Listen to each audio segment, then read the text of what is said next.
Hello friends, it's Joshua here. I wanted to share something that I feel the Lord's speaking to me on. It's in Matthew chapter 24, we begin at verse 1.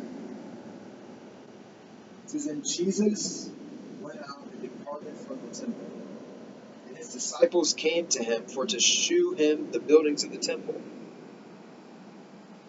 And Jesus said unto them, See ye not all of these things?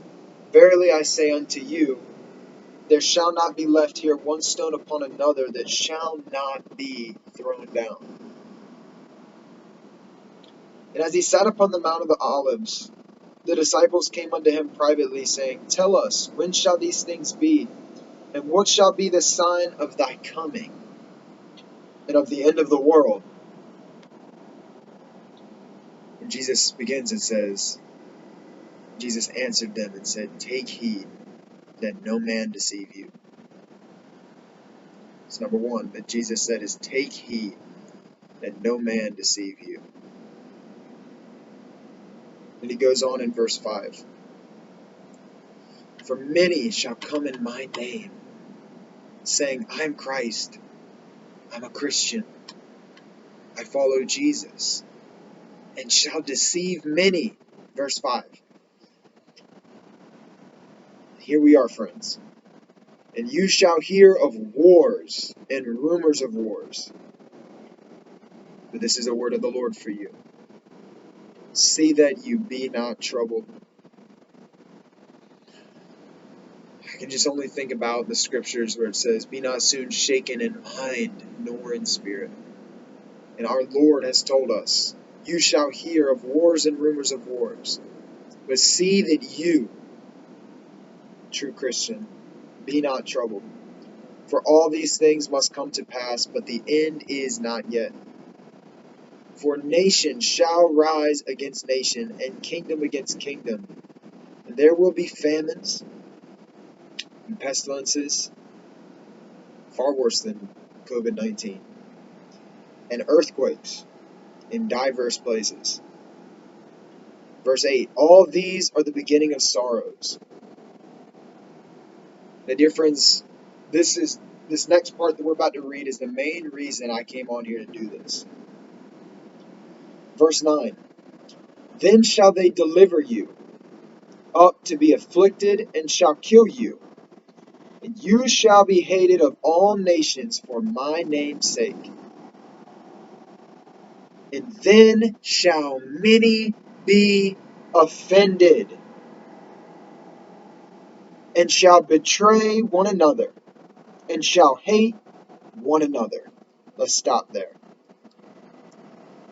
Jesus says, Then shall they deliver you, and will kill you.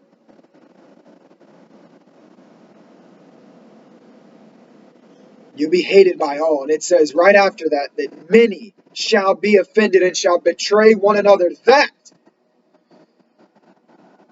has shaken my core. Because there's great warfare going on right now in the body of Jesus Christ. Sincere believers. Myself, I'm warring in the mind. I'm warring against, I can feel the forces of darkness waging war against the body of Jesus Christ. And we have to stay strong. We have to hear the voice of Jesus. See that you be not troubled. Because it's going to get worse. It's going to get worse. Then shall they deliver you. My friends, we have a house. I have a house here. I have food. I have water. I have a job. I have my family. I have air conditioning. I'm at war now. But then will they deliver us, and they'll afflict us and kill us. And at that point, there will be many. Then shall many be offended and shall betray one another. And they'll hate one another.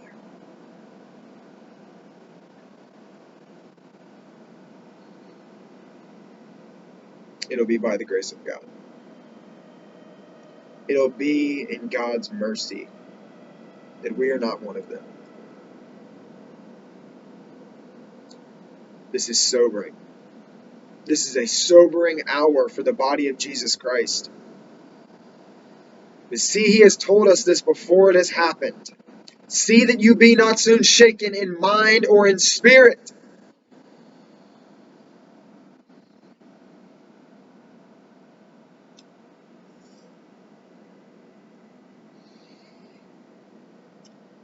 Fasting.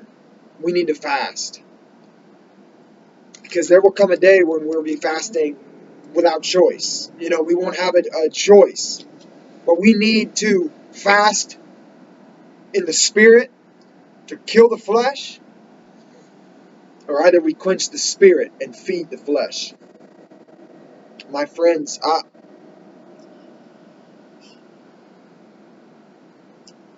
God's dealing with me. He's preparing me.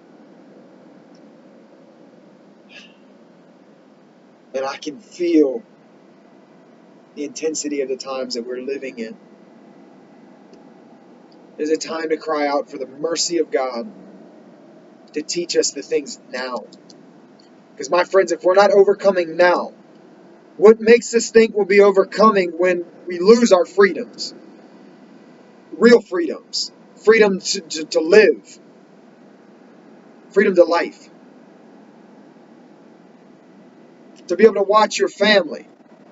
And there's many out here that are ready to take up arms and kill another man. But Jesus said, he who saves his life shall lose it.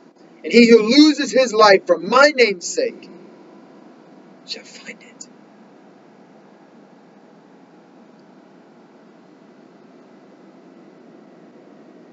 Then shall they deliver you up to be afflicted. And they shall kill you. And you shall be hated of all nations for my name's sake.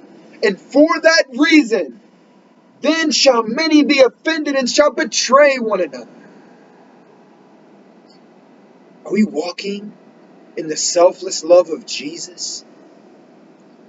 I mean, I'm asking you this because I'm asking myself this. Am I walking in the selfless love of Jesus? I can give the bigger slice of pizza to someone else. Man, but when it comes down to this, are you going to be selfless? Are you going to be one of the many, the broad way, who betrays and who's offended and who is not willing to bear the reproach? Because we haven't bared it yet here in America. We haven't bared it yet. We send money to the nations who are. That's great. But can we bear? Are ye able to drink of his cup? Are ye able to endure the baptism that he's going to be baptized with? I mean, are we? Verse 4, going back, take heed that no man deceive you.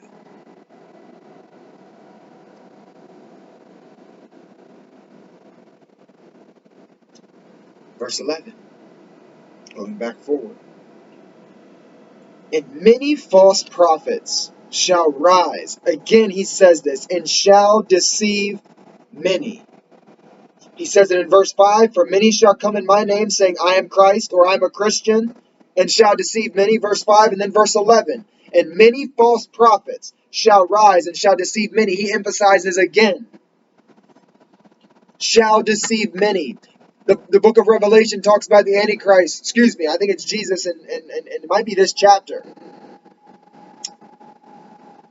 It says, yes, it's this chapter, in verse 24. For there shall arise a false Christ and false prophets, and shall show great signs and wonders, insomuch that if it were possible, they shall deceive the very elect, the remnant. This is what it's all about.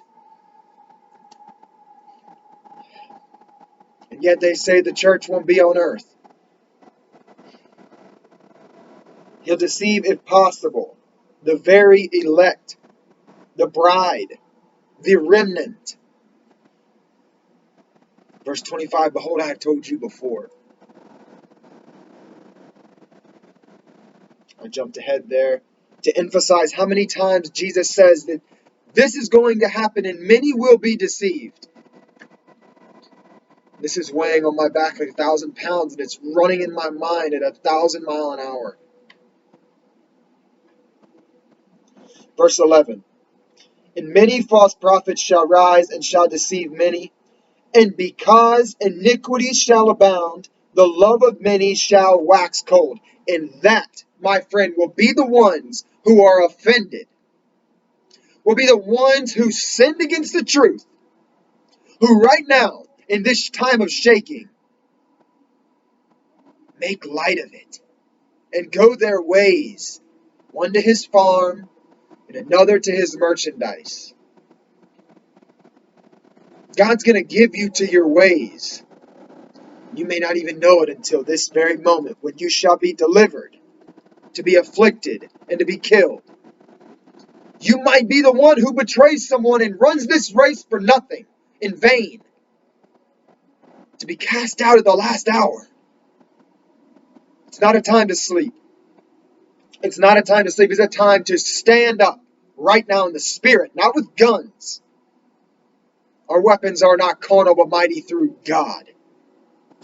It's time to stand up with your cross and prepare in the Spirit, in the secret place, beseeching the Lord for mercy, for grace, even in this hour, that we might be able to stand in this day, this evil day, the day of death, the day of hunger, the day of nakedness, the day of peril, the day of sword.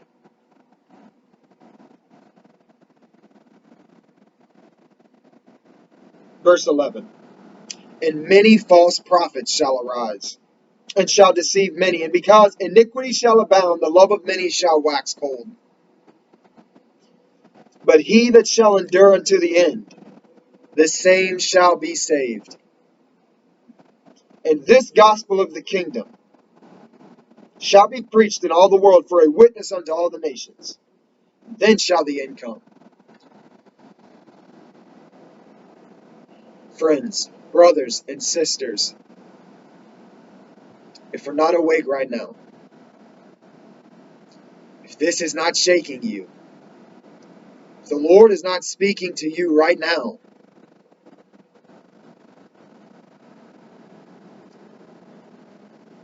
wake up, and Jesus will shine his light on you. Lest that day come upon you as a thief, for the day of the Lord will come as a snare to all those who dwell.